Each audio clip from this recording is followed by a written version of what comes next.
Assalamualaikum warahmatullahi wabarakatuh. Alhamdulillah, kita lanjut untuk pemahaman berikutnya, yaitu klien nomor 3487. Kita ulangi, klien nomor 3487. Di sini ada terawangan sebuah liontin ya, berwarna coklat. Sebelum Mbak Wira lakukan terawangan, Mbak Wira perlu sampaikan dulu, perlu tegaskan dulu bahwa Mbak Wira tidak tahu benda ini belinya di mana, harganya berapa, ataupun praktisi yang meritualkan siapa. Karena Mbak Wira memang tidak tahu dan tidak mencari tahu, tidak bertanya. Meskipun benda ini pernah diritual oleh Mbah Wira sekalipun, maka Mbah Wira akan tegas mengatakan bahwa memang benda ini kosong tidak berkhodam. Itu jawabannya. Ya, benda ini kosong tidak berkhodam. Meskipun, nah ini meskipun yang kedua ya, meskipun Mbah Wira tahu bahwa Anda adalah klien yang suka mengkoleksi khodam-khodam tua, suka mengkoleksi mustika-mustika ataupun azimat-azimat yang berkualitas. Tapi memang untuk benda ini kosong tidak berkhodam. Mbah Wira dari kemarin mengecek ya, pertama kali melakukan pengecekan, ini sudah kosong, tidak berkhodam. Ya, kemudian hari ini Mbak Wira cek lagi ya, siapa tahu kemarin Mbak Wira lelah. Maka Mbak Wira melakukan pengecekan ulang, ternyata tetap hasilnya adalah kosong tidak berkhodam. Ya, ingat ya, Mbak Wira tidak tahu ini belinya di mana. Meskipun pernah diritual sama Mbak Wira sekalipun, Mbak Wira tetap yakin tidak berubah bahwa memang benda ini kosong tidak berkhodam. Itu yang pertama. Yang kedua, karena Mbak Wira tidak tahu ini benda dari siapa atau praktisinya siapa, maka Mbak Wira menyampaikan ini apa adanya, tanpa tendensi ingin menjatuhkan siapapun. Kalau misal ternyata begitu ya, Anda nanti menyatakan ini adalah benda hasil ritual Mbak Wira, maka tetap pendapat saya tidak berubah bahwa memang benda ini kosong tidak berkhodam, dan Mbak Wira bisa menjelaskan ya kenapa kok benda ini kosong tidak berkhodam. Lalu yang ketiga, apabila memang ini dulu benda dari Mbak Wira gitu ya, maka Mbak Wira memberikan garansi, memberikan ganti rugi. Kalau dulu ini dimahar senilai 7 juta gitu katakan, maka ketika Anda nanti memahar kembali, katakan memahar kembali yang 8 juta, maka tinggal bayar 1 juta aja. Jadi yang 7 juta itu adalah sebagai ganti rugi atas khodam yang mati. Ya, Mbak Wira selalu begitu. Mbak Wira selalu tekankan kepada siapapun yang memang kalau khodam itu dari Mbak Wira, terus ini Mbak Wira tidak tahu ya dari mana, tapi andai kata jikalau ini adalah dari Mbak Wira, maka Mbak Wira ganti senilai dulu maharnya berapa. Ya, pada pemaharan berikutnya akan saya potong, akan saya diskon. Ya, senilai atau sebesar mahar ketika membeli benda ini. Karena saya tahu Anda adalah orang yang gemar mengkoleksi kodam-kodam kuat. Jadi satu frame ya, atau satu logical frame ya, satu kerangka berpikir bahwa kalau Anda punya azimat, punya mustika, punya benda berkhodam, tentulah itu bukanlah benda ecek-ecek, tentulah benda istimewa, tentulah khodam-khodam tua yang memang berkualitas gitu loh, bukan hanya sekedar kodam promo 200.000, 100.000, pasti bukan seperti itu, karena saya tahu siapa Anda semacam itu. Oke, kita kembali. Jadi benda ini Mbah Wira cek dengan 3 metode. Mbah Wira ulang 2 kali, jadi 2 kali pengulangan ya, insya Allah valid. Metode yang pertama namanya yaitu metode vibrasi energi. Jadi untuk mengetahui satu kualitas benda ya, benda bertuah, maka Mbak Wira cek secara vibrasi energi. Kenapa? Karena benda bertuah itu adanya tuah, datangnya tuah itu dari energinya. Ya, datangnya tuah itu dari energinya.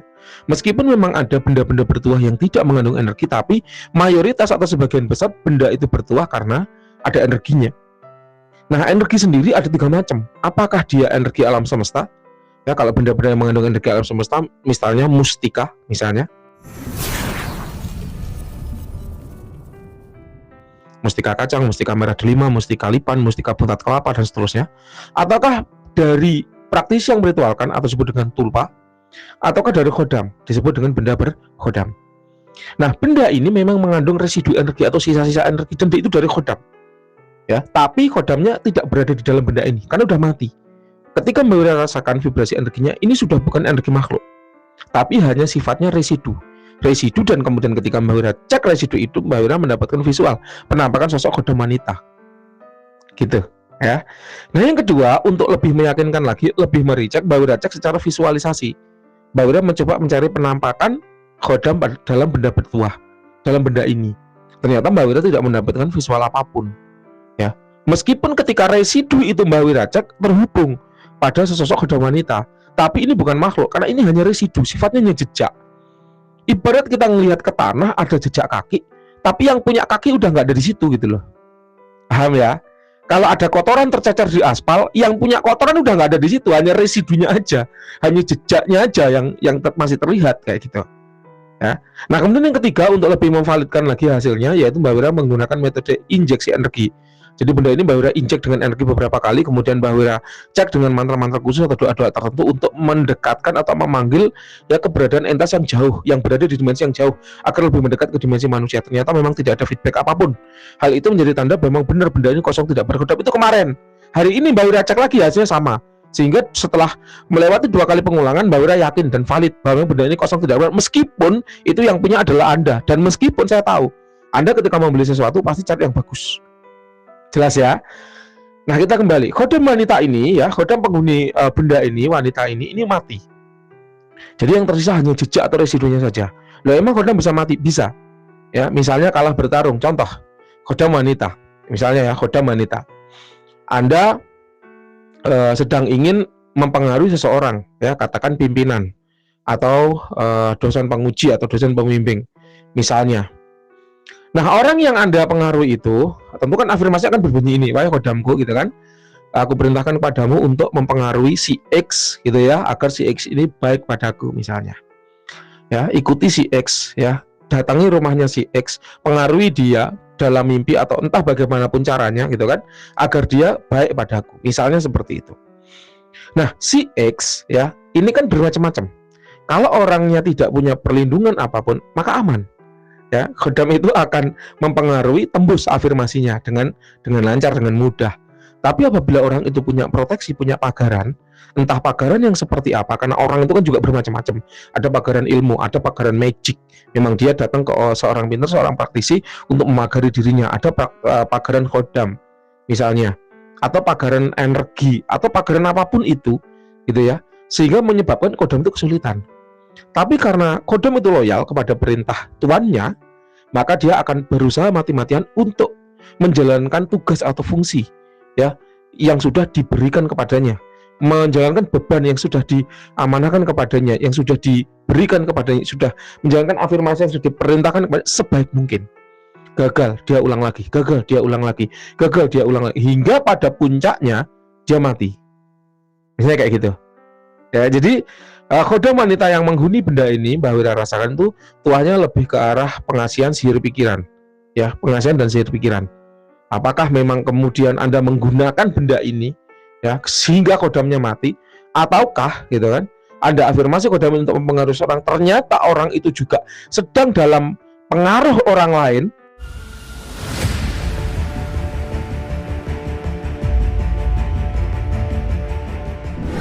sehingga khodam yang mempengaruhi itu tidak ingin agar mangsanya dimangsa oleh khodam lain, akhirnya diserang. Itu juga bisa. Contohnya begini, ada seorang wanita namanya Anya Geraldine misalnya. Anda ingin mempengaruhi Anya Geraldine agar suka dekat baik dengan Anda, padahal Mbak Wira juga narjet si Anya Geraldine agar si Anya Geraldine suka naksir dekat dengan Mbak Wira.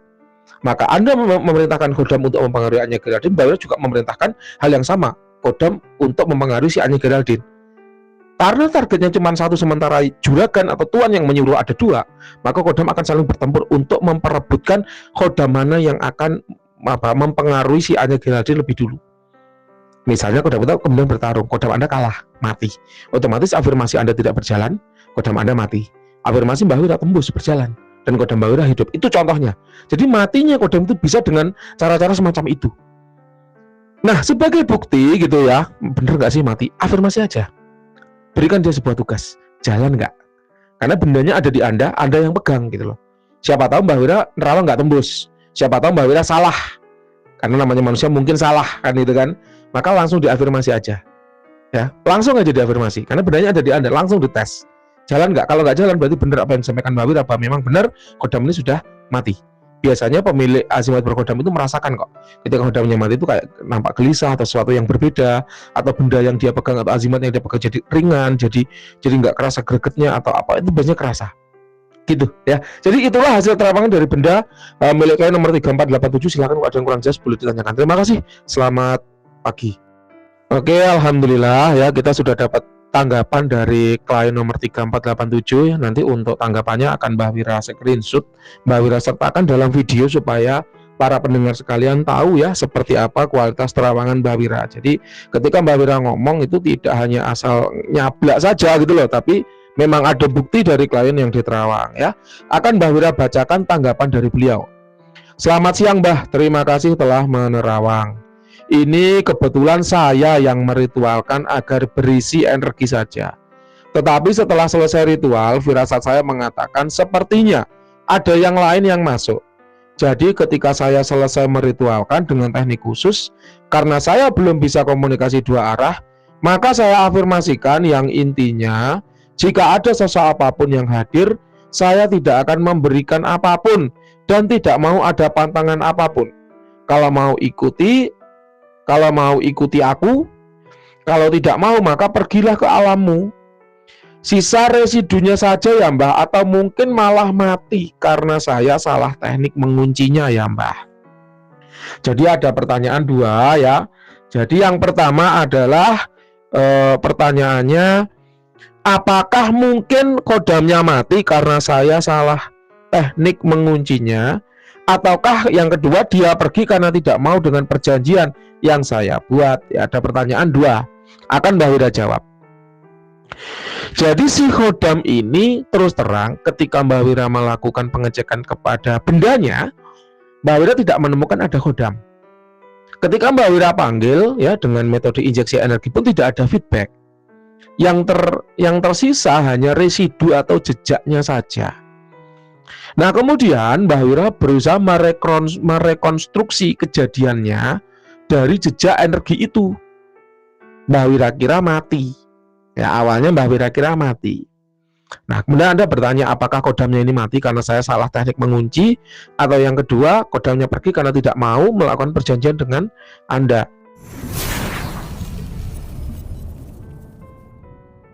Dua-duanya bisa saja terjadi. Ya jawabannya dua-duanya bisa saja terjadi. Kenapa? Karena Mbah Wira tidak melihat langsung ketika proses penguncian itu terjadi atau ketika pembuatan perjanjian itu terjadi. Nah jadi bisa saja dua-duanya terjadi. Mati juga bisa, pergi karena tidak setuju dengan kesepakatannya juga bisa. Kenapa? Karena memang yang tersisa hanya jejak energinya, hanya residunya. Yang namanya jejak itu tidak bisa kita tanyai. Andai kata kok masih ada kodamnya, bisa Mbah Wira tanyai. Tapi karena nggak ada, maka hanya jejak saja ya. Maka nggak bisa kita tanyai seperti apa kejadian yang sesungguhnya terjadi atau apa yang Anda alami, itu nggak bisa. Nah, Mbah Wira akan memberikan tips ya kalau memang Anda gemar ya meritual seperti ini. Ya, kalau memang Anda sukanya meritual khodam, maka afirmasikan kepada khodam yang Anda miliki untuk mencarikan. Gitu caranya. Ya, wahai kodamku, aku perintahkan padamu untuk mencarikanku. Ya, untuk mencarikanku kodam yang A, B, C, D, E, F, G. Sebutkan syaratnya. Tanpa pantangan, tanpa perawatan, nggak minta tumbal, nggak memberikan dampak negatif gitu.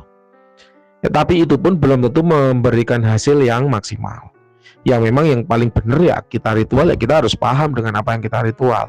Karena takutnya ketika kita ritual, kita itu akan menyanggupi perjanjian yang kita tidak tahu apa isinya. Dan itu bahaya banget gitu loh. Jadi memang Mbah Wira menyarankan kalau memang Anda mau mencoba ritual ya bisalah berkomunikasi. Kalau enggak, hati-hati.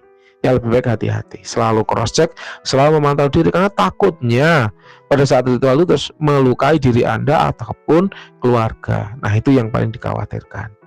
Makanya sering sekali ya Mbah Wira sampaikan bahwa ketika Anda afirmasi lalu nggak jalan, itu biasa. Ya, karena tidak semua keinginan kita harus terwujud. Tidak semua keinginan kita Tuhan meng-ACC. Makanya kalau kita afirmasi lalu gak berjalan, itu biasa, itu wajar. Kalau kita afirmasi lalu afirmasinya berjalan sesuai dengan harapan kita, alhamdulillah, itu rezeki kita. Berarti Tuhan meng-ACC. Apa yang kita inginkan sesuai dengan apa yang Tuhan inginkan. Yang paling kita takutkan dari sebuah azimat ataupun benda bertuah adalah apabila tuahnya berjalan kebalikan dengan apa yang kita perintahkan. Contoh, kita afirmasi proteksi, malah membuat kita celaka. Contoh, kita afirmasi kerejekian kenceng, malah kerejekiannya seret. Contoh, kita afirmasi ASEAN kita baik, malah kita dimusuhi ya, gampang dimusuhi oleh orang lain. Nah itu yang ditakutkan. Jelas ya, makanya Mbak Wira selalu sampaikan, tua nggak jalan, biasa. Karena tidak semua keinginan kita pasti terkabul, tidak semua keinginan kita pasti terwujud. Tua jalan, luar biasa. Berarti apa yang kita inginkan sejalan, cocok, sesuai dengan apa yang Tuhan inginkan. Yang paling ditakutkan adalah tuah berjalan berkebalikan dari apa yang kita perintahkan. Itu loh yang harus diwaspadai. Jelas ya? Itulah yang sekiranya bisa Mbak Wira sampaikan ya dari apa yang Anda tanyakan. Silakan kalau ada yang kurang jelas masih boleh ya ditanyakan aja. Terima kasih, selamat siang.